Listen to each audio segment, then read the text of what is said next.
My husband told his sister, "I'm going to divorce her on her 27th birthday. I can't stand looking at her anymore after she gave birth. She's become this pathetic, clingy mess, and frankly, I deserve better than damaged goods." I was feeding our 3-month-old son Thomas right behind them. His sister was horrified and whispered, "She's right behind you with the baby."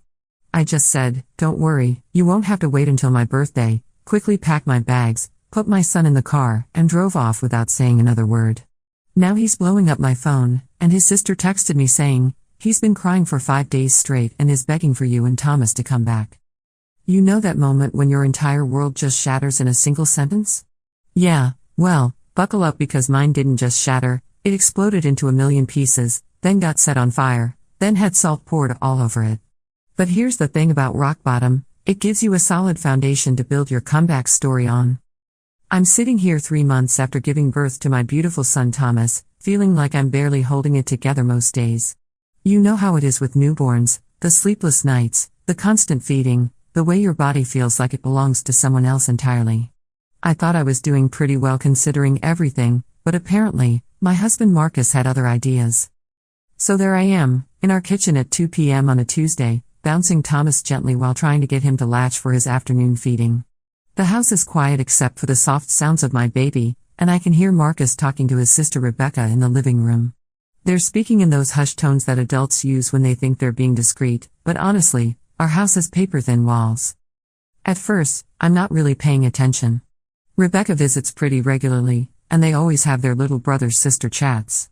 But then I hear my name, and you know how your ears just perk up when someone mentions you? That's exactly what happened. "I'm going to divorce her on her 27th birthday," Marcus says, and I swear my heart just stops beating for a second. I can't stand looking at her anymore after she gave birth. She's become this pathetic, clingy mess, and frankly, I deserve better than damaged goods. Wait, what? Did he just call me damaged goods? The woman who carried his child for 9 months, who pushed a human being out of her body, who's been running on 3 hours of sleep for the past 12 weeks. Have you ever had one of those moments where you're so shocked that you actually question whether you heard correctly? I'm frozen in place, Thomas still in my arms, and I can feel my hands starting to shake. But then Rebecca's voice cuts through the air like a knife. "Marcus, what are you saying? She's right behind you with the baby." There's this horrible silence that follows, and I can practically feel Marcus turning around to look at me. But here's the thing, I'm not about to give him the satisfaction of seeing me break down. Instead, I look him dead in the eyes and say, "Don't worry, you won't have to wait until my birthday." The look on his face? Pure panic. Like he's just realized that his entire world is about to come crashing down around him. Good. I turn around, walk straight to our bedroom, and start throwing clothes into my suitcase. My hands are moving on autopilot while my brain is trying to process what just happened. 3 years of marriage, and this is how he really feels about me?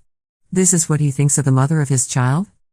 Thomas is still in my arms, and he's looking up at me with those big blue eyes that are exactly like his father's.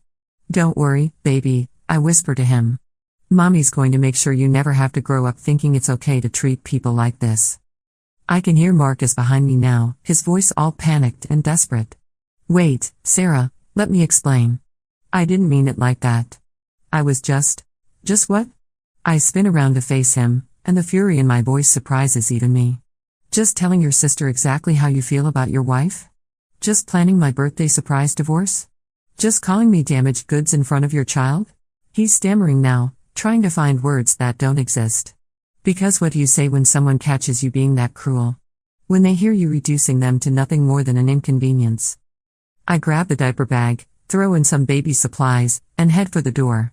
Marcus is following me, and I can hear Rebecca in the background telling him to let me go, that he's made his choice. Smart woman, that Rebecca.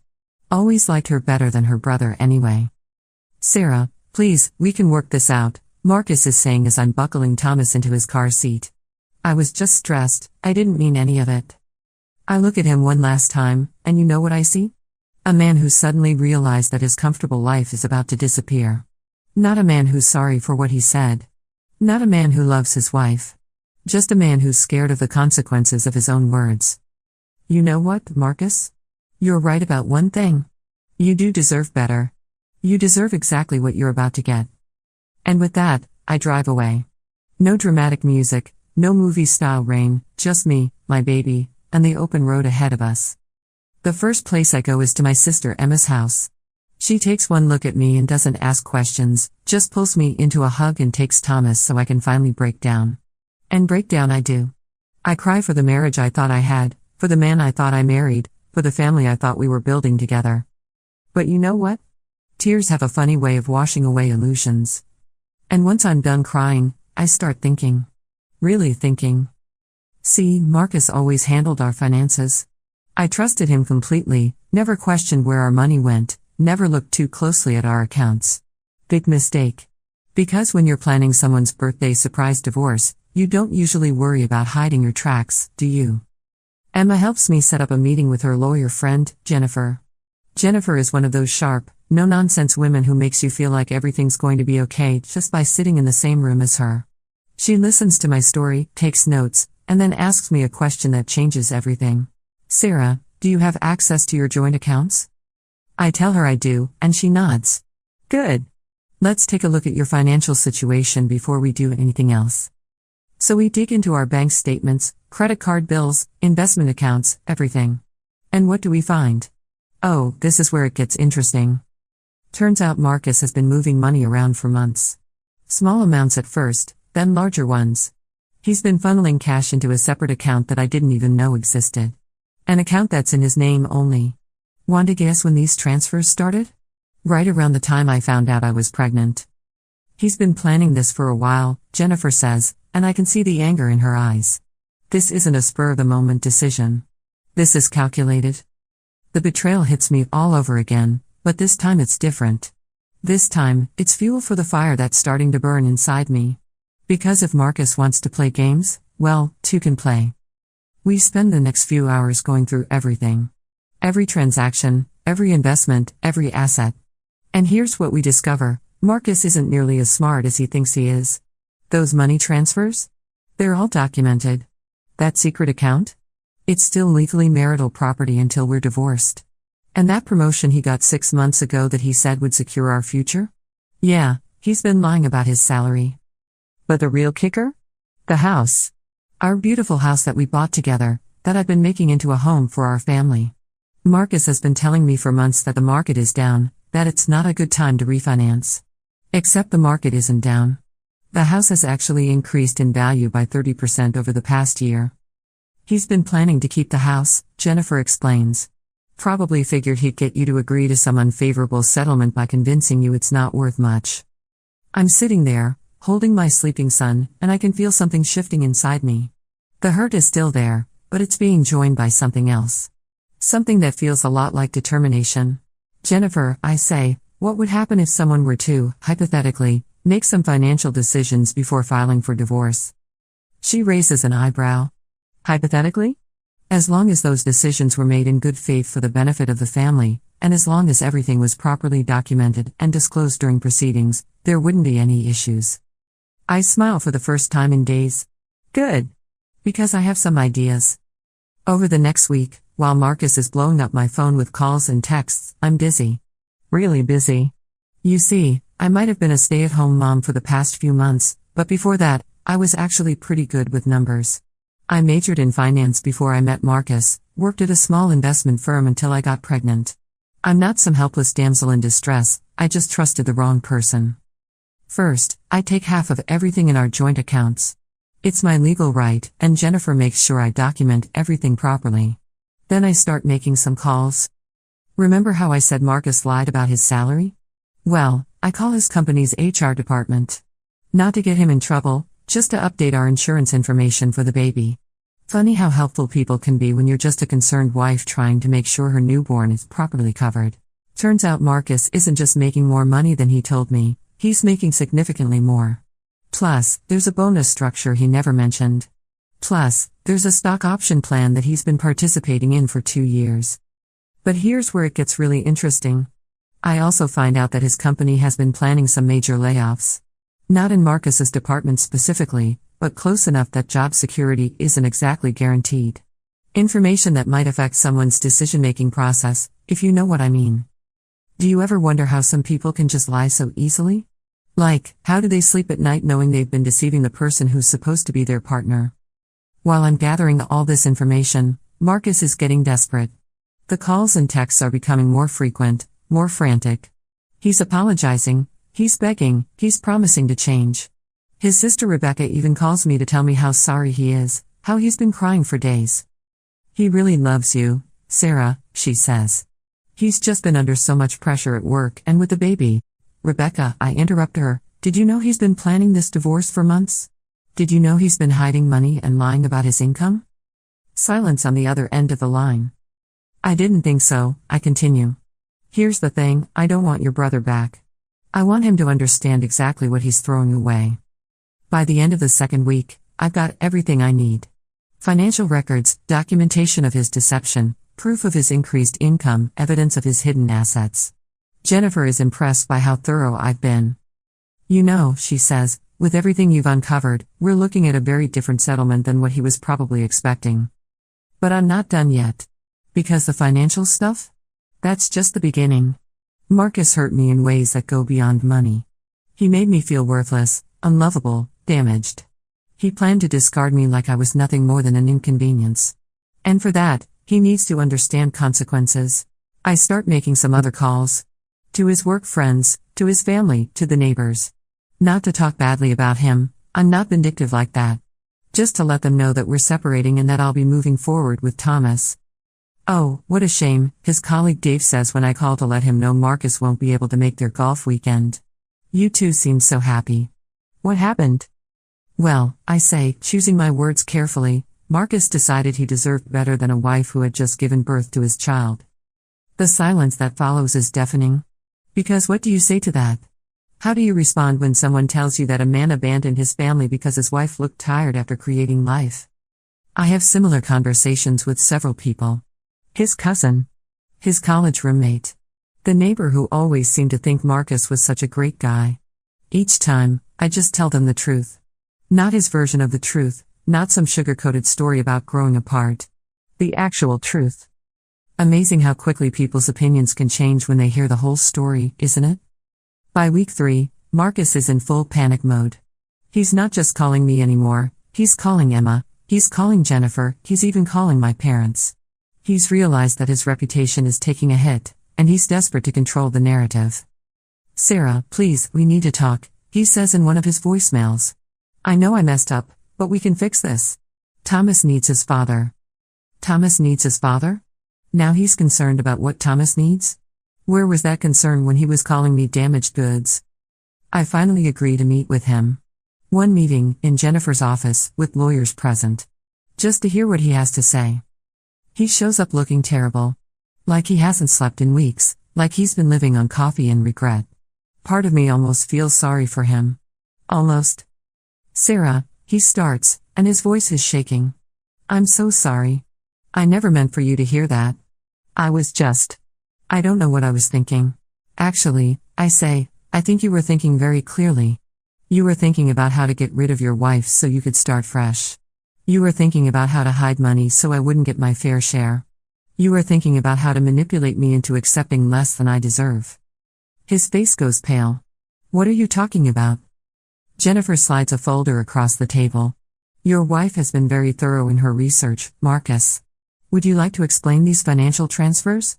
Or perhaps discuss why you lied about your income? I watch as Marcus opens the folder and realizes that his entire plan has been exposed. The secret account, the hidden assets, the increased salary he never told me about. It's all there, documented and ready to be presented in court. How did you, he starts to say, then stops himself. How did I figure it out? I finish for him. Maybe because I'm not the pathetic, clinging mess you described to your sister. Maybe because I'm actually pretty smart when I'm not being lied to and manipulated. The meeting doesn't last long after that. Marcus realizes he's in deep trouble, and his lawyer spends most of the time trying to figure out how to minimize the damage. But I'm still not done. Because here's the thing about revenge, it's not just about getting even. It's about making sure the person understands exactly what they've lost. A few days later, I get a call from Marcus's boss. Apparently, word has gotten around the office about our separation, and specifically about the circumstances. Marcus's reputation at work is suffering, and it's affecting his performance. His boss wants to know if there's anything the company can do to help with the situation. That's very kind of you, I tell him, but I think Marcus needs to handle this himself. After all, he's the one who decided he deserved better. I also get a call from Rebecca. She's calling to apologize, to tell me that she had no idea Marcus had been planning this for so long. I'm so sorry, Sarah, she says. If I had known what he was really doing, I would have stopped him. I would have warned you. I know you would have, I tell her. But this isn't your fault. This is about choices Marcus made, and now he has to live with the consequences. But then she tells me something that makes my blood run cold. Sarah, I think you should know. Marcus has been talking about trying to get custody of Thomas. He thinks if he can prove you're an unfit mother, he can keep you from getting alimony. The audacity. The absolute, mind-blowing audacity of this man.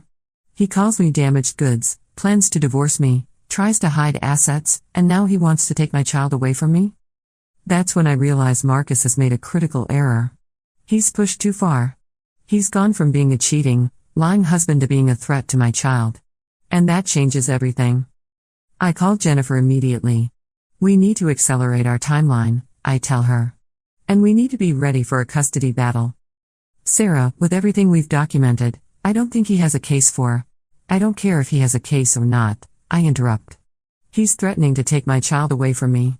That's not something I'm going to leave to chance. So we get to work. We document everything about my care for Thomas.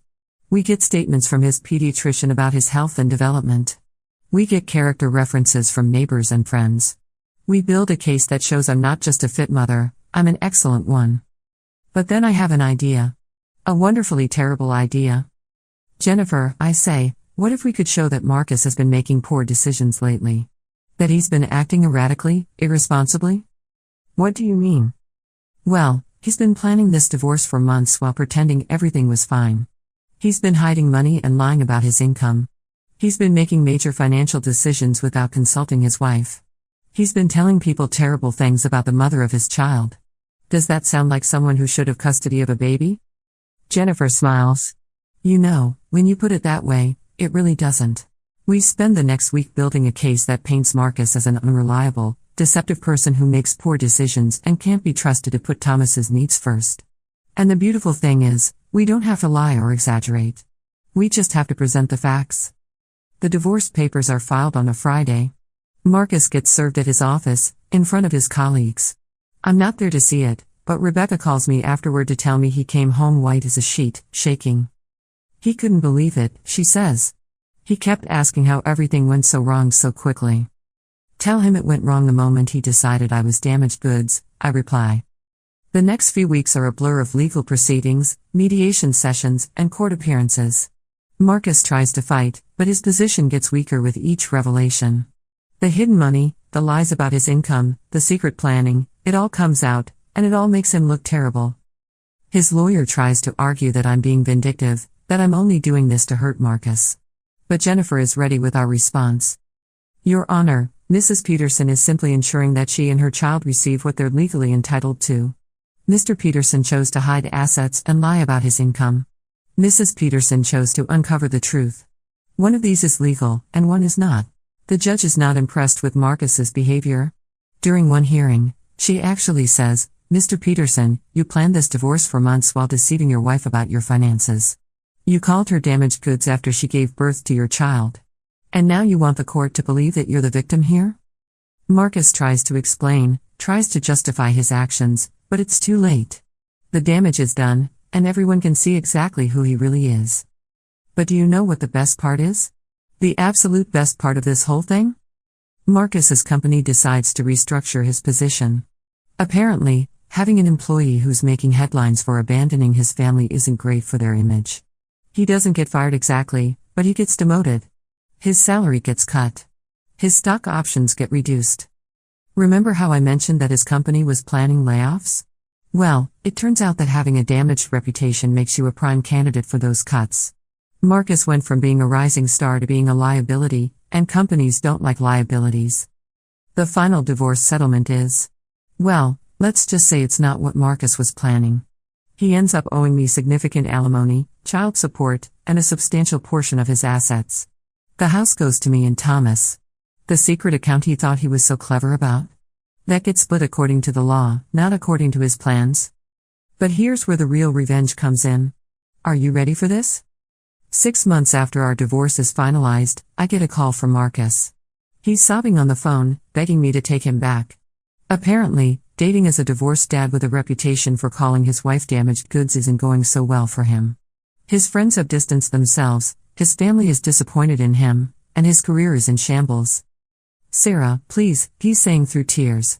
I made a terrible mistake. I love you, I love Thomas. I want our family back.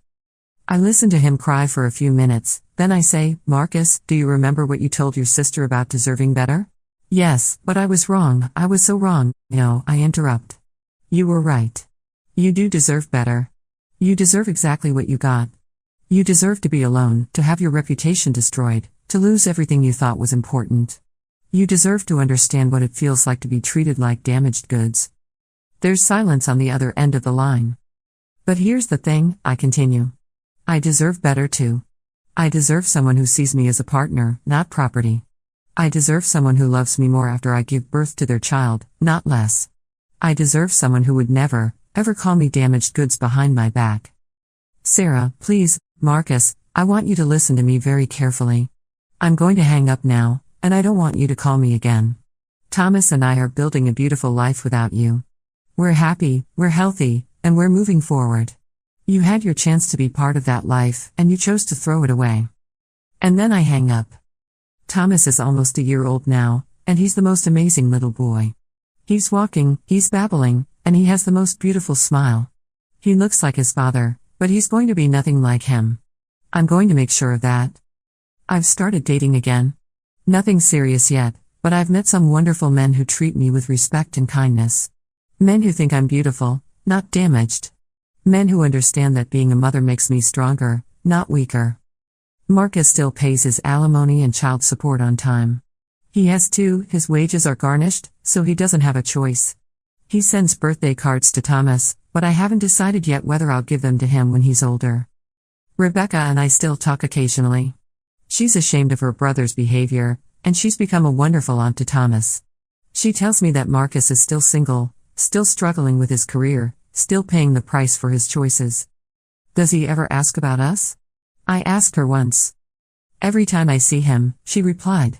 But I tell him the same thing every time, you and Thomas are doing great, and he needs to focus on becoming the kind of man who deserves a family. Some people might say I went too far. That I was too vindictive, too calculating in my revenge. But here's what I learned, when someone shows you who they really are, believe them. When someone treats you like you're disposable, show them how wrong they were. Marcus thought he was so smart, planning his perfect exit strategy. He thought he could discard me like yesterday's newspaper and ride off into the sunset with his hidden money and his freedom. He thought calling me damaged goods would somehow make it true. But he forgot one very important thing: damaged goods are often just items that haven't been properly appreciated yet. And when you throw away something valuable, someone else will come along and recognize its worth. Thomas and I are living proof that sometimes the best revenge isn't getting even, it's getting better. We're stronger now, happier now, more secure now than we ever were when Marcus was in our lives. And him? He's exactly where he deserves to be. Alone, struggling, and finally understanding that actions have consequences. You know what they say about karma? She's not always quick, but she's always thorough. And in Marcus's case, she brought receipts. So if you're ever in a situation where someone treats you like you're less than you are, remember this story. Remember that you have more power than you think, more worth than they're giving you credit for, and more ability to change your circumstances than you might realize. Because damaged goods? That's just someone else's way of saying they don't recognize quality when they see it. And trust me, their loss is always someone else's gain. The months following our divorce were like watching a slow-motion train wreck, except the train was Marcus's entire life, and I had a front row seat to the destruction. And honestly, I wasn't even a little bit sorry about it. Thomas was thriving. At 15 months old, he was walking confidently, saying mama and bye-bye, and had developed this infectious giggle that made everyone in the grocery store smile. He was healthy, happy, and completely unaware that his father had tried to use him as a pawn in a custody battle that backfired spectacularly. The house we'd bought together, the one Marcus thought he'd keep while I got stuck with some tiny apartment, had become our sanctuary. I'd redecorated Thomas's nursery with bright, cheerful colors, and I'd finally turned the spare room into the home office I'd always wanted. The mortgage payments were easily manageable with the alimony and child support, plus I'd started doing freelance financial consulting from home. Turns out, being betrayed by someone you trusted completely gives you some pretty valuable insights into financial deception. Word spread quietly through professional networks that I was excellent at uncovering hidden assets and suspicious financial activity. Divorce lawyers started referring clients to me, and my calendar was filling up fast. But the real satisfaction came from watching Marcus's carefully constructed world continue to crumble. Because here's the thing about consequences, they don't just happen once and then disappear. They keep happening, like ripples in a pond, affecting everything they touch. Rebecca would update me occasionally, usually when she was frustrated with her brother's self-pity. "He's living in that awful studio apartment downtown," she told me one afternoon while visiting Thomas. "The one with the broken air conditioning and the neighbor who plays music all night." "That's unfortunate," I said, not looking up from where I was helping Thomas stack blocks.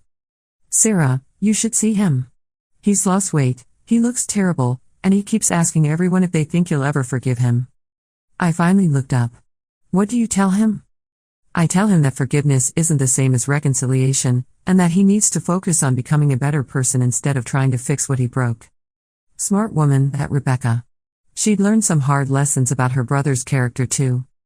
But Marcus wasn't just dealing with a damaged reputation and reduced living circumstances. Remember how his company had restructured his position? Well, that restructuring had some long-term consequences he hadn't anticipated. His new role came with significantly less responsibility, which meant fewer opportunities for advancement. His colleagues, who'd once respected him, now viewed him with suspicion. After all, if he could lie to and betray his wife so thoroughly, what else might he be capable of? The industry we both worked in, finance, is surprisingly small. People talk, networks overlap, and reputations matter. Marcus's behavior during our divorce had become something of a cautionary tale whispered about at professional conferences and industry mixers. "Did you hear about Marcus Peterson?" I overheard someone say at a networking event I attended. "Apparently, he hid assets from his wife and called her damaged goods after she gave birth." Can you imagine working with someone like that? I didn't contribute to those conversations, but I didn't stop them either. The truth has a way of spreading all by itself, doesn't it? Meanwhile, my own professional reputation was growing stronger. The combination of my financial expertise and my personal experience with deception made me incredibly effective at my job. I was uncovering hidden assets, exposing financial fraud, and helping other women who'd been betrayed by their partners. One case particularly stuck with me. A woman named Janet whose husband had been slowly draining their retirement accounts to fund his gambling addiction. She'd come to me broken, convinced she was stupid for not noticing sooner. "I should have seen the signs," she kept saying. "I should have been paying attention." "Janet," I told her, "trust isn't stupidity. You trusted your husband because that's what marriage is supposed to be, a partnership built on trust. The fact that he abused that trust says everything about his character and nothing about yours." By the time we finished investigating her case, we'd recovered almost everything her husband had stolen. But more importantly, Janet had regained her confidence and self-respect. She'd learned that being betrayed doesn't make you weak, surviving it makes you stronger. These cases were healing for me in ways I hadn't expected. Every time I helped another woman reclaim her financial security, I felt a little more whole myself. Every time I exposed another cheating, lying spouse, I felt a little more justified in my own choices. But the universe wasn't done with Marcus yet. Oh no, not by a long shot. About 18 months after our divorce, I got a call from Rebecca that made my day. Actually, it made my whole week. "Sarah, you're not going to believe this," she said, laughing despite herself. "Marcus got fired." "What? When?" "Yesterday. Apparently, he's been making some really bad decisions at work. He recommended some investments that went south, and when the clients complained, the company discovered he'd been overstating his qualifications on client presentations." I sat down hard in my kitchen chair. He was lying about his credentials? Gets better. They did a full audit of his work and found several instances where he'd been creative with the truth about various things. Nothing technically illegal, but enough to make the company nervous about liability issues. Marcus had always been ambitious, but I'd never known him to be outright dishonest about his professional qualifications. The divorce had clearly affected him more than I'd realized, and not in a good way. How's he taking it? I asked, though I wasn't sure I really wanted to know. About as well as you'd expect. He's been calling everyone he knows, trying to find another job, but word gets around fast in your industry. No one wants to hire someone with a reputation for being unreliable. After I hung up with Rebecca, I sat in my kitchen for a long time, watching Thomas play with his toys. Part of me, a very small part, felt sorry for Marcus. But then I remembered his words, she's become this pathetic, clingy mess, and frankly, I deserve better than damaged goods. No, I decided. I didn't feel sorry for him at all. The next few months brought more updates from Rebecca, each one more satisfying than the last. Marcus had been forced to move in with his parents after he couldn't afford rent on even the studio apartment. He'd had to sell his expensive car and buy a used one. He'd started working at a small accounting firm for a fraction of his previous salary. He keeps asking about you and Thomas, Rebecca told me during one of our regular coffee dates. He wants to know if you're dating anyone, if you seem happy, if Thomas is walking and talking yet. What do you tell him? The truth. That you're flourishing, that Thomas is amazing, and that you've both moved on with your lives. And how does he react to that? Rebecca sighed. He gets this look on his face, like he's just realizing what he threw away. Then he usually changes the subject or finds some excuse to leave. But then Rebecca told me something that made my blood run cold all over again. Sarah, I think you should know. Marcus has been talking about trying to get more custody time with Thomas. He thinks if he can show the court that his financial situation was just temporary, he might be able to get overnight visits. The protective mama bear in me immediately reared up. Over my dead body. I thought you should know so you can be prepared. He's convinced himself that having more time with Thomas will somehow fix everything else in his life. I called Jennifer immediately. We need to talk about custody modifications, I told her. Sarah, with the current arrangement, Marcus gets supervised visits twice a month. His recent job loss and financial instability actually work in our favor if he tries to petition for more time. That's not enough. I want to make sure he can't blindside me with some legal maneuver. All right, let's review everything and make sure our position is solid. What we discovered during that review was both infuriating and satisfying. Marcus's financial situation was even worse than I'd thought. He wasn't just struggling, he was drowning. He'd missed several child support payments, though his wages were garnished so the money eventually came through. He'd had to declare bankruptcy to deal with debt he'd accumulated trying to maintain his lifestyle after the divorce. But here's the kicker, he'd been telling people that his financial problems were my fault. That I'd been vindictive in the divorce proceedings and taken more than I deserved. That I was keeping him from his son out of spite. He's been playing the victim, Jennifer explained. Painting himself as the wrong party who's just trying to be a good father. Can he actually get more custody with that narrative? Not with his current financial situation and history of deception. But Sarah, there's something else.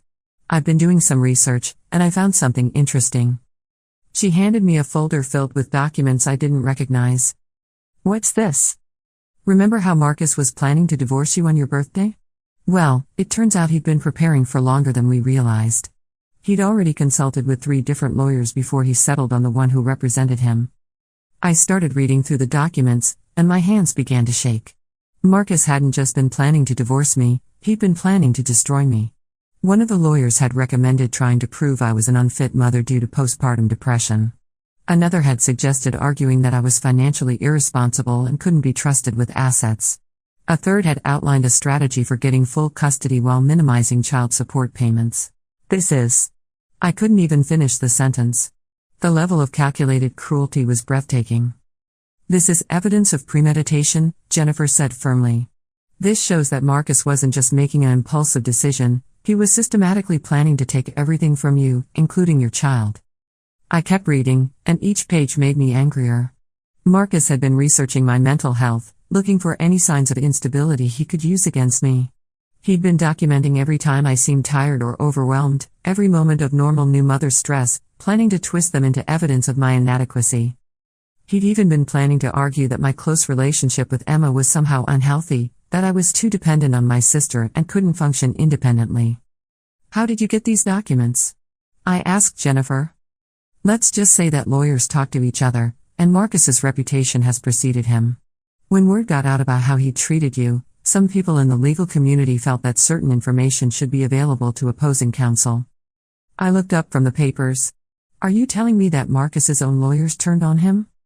I'm telling you that the legal profession takes a dim view of people who abuse the system to hurt their families. Marcus burned a lot of bridges with his behavior. Reading through those documents was like seeing inside the mind of someone I'd never really known. The man I'd married, the father of my child, had been prepared to destroy my reputation, my relationship with Thomas, and my financial security just to avoid paying alimony and child support. But you know what? Seeing the full extent of his planned betrayal didn't make me feel worse. It made me feel vindicated. Every decision I'd made during our divorce proceedings had been justified. Every move I'd made to protect myself and Thomas had been necessary. Jennifer, I said, I want to make sure Marcus never gets the chance to hurt Thomas the way he hurt me. What do you have in mind? I want to petition the court to require psychological evaluation before any custody modifications. I want supervised visits to continue indefinitely.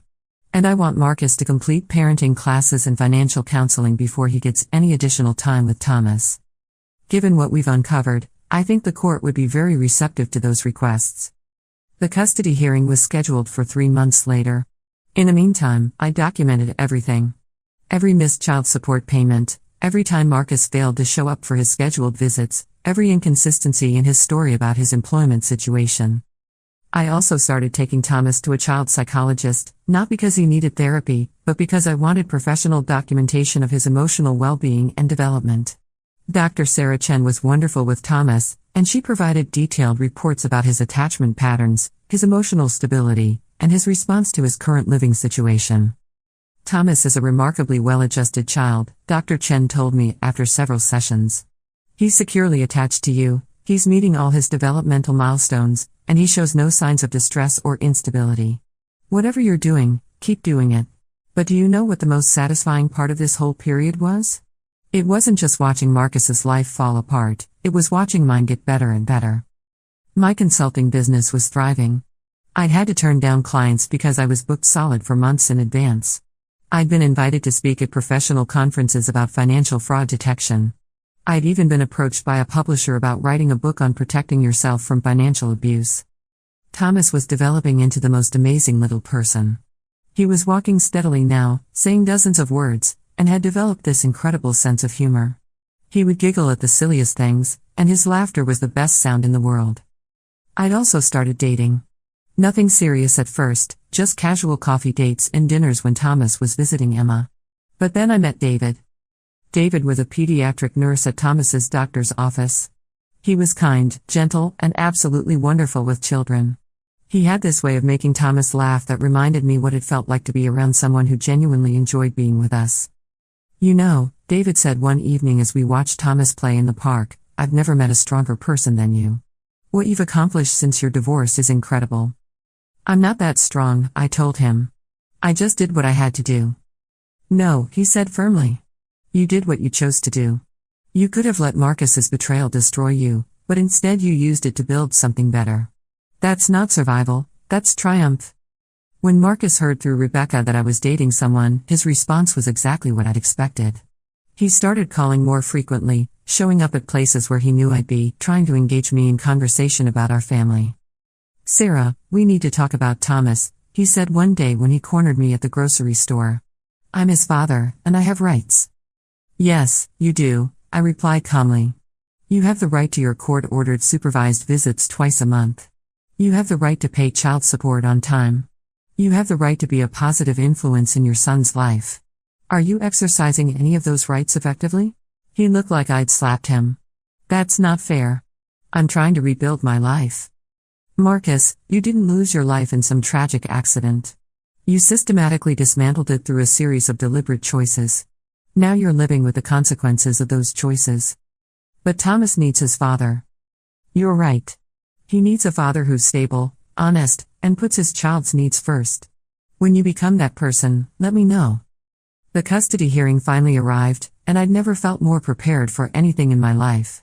Jennifer and I had organized everything meticulously: financial records, employment history, psychological evaluations, character references, documentation of Marcus's planned campaign against me. Marcus showed up with a new lawyer, a young man who looked like he'd rather be anywhere else. I almost felt sorry for him. He'd clearly been hired to argue an impossible case. The judge reviewed all the evidence, listened to testimony from both sides, and asked some pointed questions about Marcus's recent employment history and financial stability. "Mr. Peterson," the judge said, "you're requesting increased custody time with your son. Can you explain to the court how your current living situation with your parents provides a stable environment for overnight visits?" Marcus's lawyer tried to argue that the living arrangement was temporary, that Marcus was actively seeking better employment, that he was committed to being a good father. But then the judge asked the question that changed everything. "Mr. Peterson, I've reviewed the documentation provided by your ex-wife's counsel regarding your pre-divorce planning. Can you explain to the court why you consulted with multiple attorneys about strategies to minimize your child support obligations and challenge your ex-wife's fitness as a mother?" Marcus went pale. His lawyer looked confused. Clearly, Marcus hadn't shared that information with him. "Your Honor, those consultations were just. I was exploring my options. Your options included trying to prove that the mother of your child was mentally unstable and financially irresponsible, despite having no evidence to support those claims. I was just trying to protect my interests. Mr. Peterson, in this court, your child's interests come first. Based on the evidence presented, I'm going to maintain the current custody arrangement. Supervised visits will continue twice monthly, and any future modifications will require you to complete parenting classes, financial counseling, and psychological evaluation." The judge wasn't done. "Furthermore, Mr. Peterson, I'm ordering you to pay for the psychological evaluation costs your ex-wife incurred in preparing for this hearing. Your deliberate deception and manipulation of the legal system has cost your family time, money, and emotional distress." Marcus's face crumpled. His lawyer was frantically shuffling papers, trying to figure out how to salvage the situation. "Your Honor," the lawyer said, "my client has been struggling financially. Then your client should have considered that before he chose to hide assets and lie about his income during divorce proceedings," the judge interrupted. "This case is a textbook example of how deception and manipulation harm children and families. I will not reward that behavior with increased custody privileges." Walking out of that courtroom, I felt like I could fly. Thomas was strapped into his stroller, babbling happily and completely oblivious to the fact that his future security had just been protected by a wise judge who saw through his father's manipulation. But Marcus wasn't done making poor choices. Oh no, he had a few more mistakes left in him. A few weeks after the custody hearing, I got a call from Rebecca that made me laugh out loud. "Sarah, you're not going to believe this, but Marcus has been posting on social media about his custody battle and how the system is rigged against fathers." "He's airing his personal business on social media?" I asked, incredulous. "It gets worse. He's been sharing articles about fathers' rights and posting these long rants about how divorce courts favor mothers. He's even started a blog called Fighting for Fatherhood where he talks about his journey." I immediately looked up his blog, and what I found there was both pathetic and infuriating. Marcus had completely rewritten history, painting himself as a devoted father who'd been unfairly treated by a vindictive ex-wife and a biased legal system. He'd conveniently left out the part about calling me damaged goods, hiding assets, and planning to destroy my reputation. But here's the thing about the internet, it's forever, and it's very hard to control the narrative once it's out there. I screenshot everything. Every blog post, every social media rant, every comment where he portrayed himself as the victim. Then I sent it all to Jennifer. "This is interesting," she said when I called her. "Marcus is essentially documenting his own instability and poor judgment. This actually helps our case if he ever tries to modify custody again." "How so?" "Well, for one thing, he's publicly criticizing the judge's decision, which courts generally don't appreciate. For another, he's demonstrating that he's more interested in being right than in what's actually best for Thomas. And finally, he's showing that he can't accept responsibility for his own actions." But the best part was yet to come. Because Marcus's blog and social media posts didn't just stay within his little echo chamber of bitter divorced men. They spread. David showed me an article that had been shared in several parenting groups he followed. It was titled "When Fathers' Rights Activism Goes Wrong," and it featured Marcus's blog as an example of how some men use legitimate concerns about custody bias to justify their own poor behavior. The author did a deep dive into his divorce records, David explained. Everything Marcus tried to hide came out. The asset hiding, the planned character assassination, the lies about his income, it's all there. I read the article, and it was devastating. The author had clearly done their research, and they presented Marcus's case as a cautionary tale about how manipulation and deception can backfire spectacularly. This guy tried to destroy his wife's reputation and financial security, the article concluded, and when that didn't work, he tried to paint himself as the victim of a biased system. But court records show that he was simply held accountable for his own deceptive behavior. The article was shared thousands of times across social media platforms. Marcus's real name was attached to it, along with details about his professional reputation and employment history. Within a week, Marcus's blog disappeared. His social media accounts went private. But the damage was done. The article had captured screenshots of everything, and it was too late to put the genie back in the bottle. Rebecca called me a few days later, and she sounded exhausted. "Sarah, Marcus is having some kind of breakdown. He's been calling me constantly, asking if I think he can sue the person who wrote that article. He keeps saying his life is ruined." "What do you tell him?" "I tell him the truth. That he did this to himself. That every single fact in that article came from his own words and actions.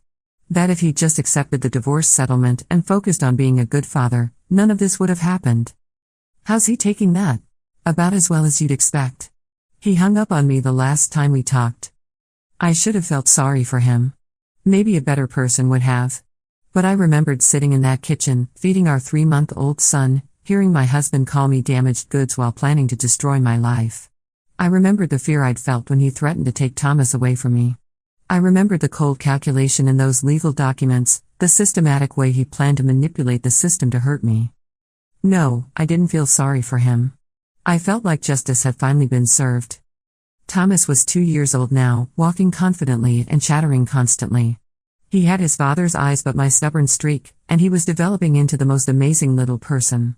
He loved books, music, and anything that involved water. He had no memory of his father's betrayal, no awareness of the legal battles that had been fought to protect him. David and I had been dating for almost a year, and he was wonderful with Thomas. He never tried to replace Marcus, he just focused on being a positive male role model in Thomas's life. He taught Thomas to stack blocks, read him bedtime stories, and played endless games of peekaboo. "You know," David said one evening as we watched Thomas play with his toys, "I think you're the strongest person I've ever met." "I'm not strong," I told him. "I just refuse to let someone else define my worth." "That's exactly what makes you strong." My consulting business was booming. I'd written the book about protecting yourself from financial abuse, and it was doing well. I'd been invited to speak at law schools about asset investigation techniques. I'd even been approached by a television producer about a documentary on financial fraud in divorce cases. But the most satisfying part of my life was how normal it had become. Thomas and I had our routines, our traditions, our inside jokes. We went to the park every Sunday morning, read books every night before bed, and had dance parties in the kitchen while making dinner. We were happy. Genuinely, deeply happy in a way I'd never been when I was married to Marcus. The last time I heard from Marcus was on Thomas's 2nd birthday. He sent a card with a generic message about hoping to see his son soon. No apology, no acknowledgement of his behavior, no indication that he understood why his life had fallen apart. I threw the card away. Thomas was too young to understand what it meant, and I wasn't about to let Marcus's continued self-pity disrupt our celebration. That night, after Thomas was asleep, I sat in my kitchen, the same kitchen where I'd overheard Marcus planning to destroy my life, and I thought about everything that had happened. 2 years ago, I'd been a new mother struggling with sleepless nights and physical recovery from childbirth. I'd been vulnerable, trusting, and completely unprepared for the betrayal that was coming. I thought I was weak, damaged, a burden on my husband. Now I was a successful businesswoman, a confident mother, and a woman who knew exactly what she was worth. I turned my pain into purpose, my betrayal into strength, and my divorce into the best thing that ever happened to me. Marcus had been right about one thing: he did deserve better. He deserved every consequence of his choices, every moment of loneliness, every professional setback, every realization of what he'd thrown away. But he'd been wrong about me. I wasn't damaged goods. I was a woman who'd been undervalued by someone who didn't deserve her. I was a mother who'd fought for her child's future and won. I was a survivor who'd turned her survival into success. And Thomas? Thomas was growing up with a mother who would never let anyone make him feel worthless. He was learning that actions have consequences, that integrity matters, and that real strength comes from doing the right thing even when it's difficult. Sometimes I wondered if Marcus would ever understand what he'd lost. If he would ever realize that calling me damaged goods had been the biggest mistake of his life. If he would ever figure out that his own behavior had been the source of all his problems. But mostly, I didn't think about Marcus at all. Because I was too busy living my best life, raising my amazing son, and proving every day that his judgment of me had been completely wrong. The best revenge, it turned out, wasn't getting even. It was getting better. It was thriving in spite of his cruelty, succeeding because of my own strength, and building a beautiful life that had no room for his toxicity. Marcus had called me damaged goods, but I'd proven that I was actually a precious gem that he'd been too blind to appreciate. And now someone else would get to discover my worth while he remained alone with his poor choices and their consequences. Justice, I'd learned, doesn't always come quickly. But when it comes, it's thorough. And sometimes, the best revenge is simply refusing to let someone else's opinion of you become your reality. Thomas and I were living proof that sometimes the person who tries to destroy you ends up giving you the greatest gift of all, the chance to discover just how strong you really are.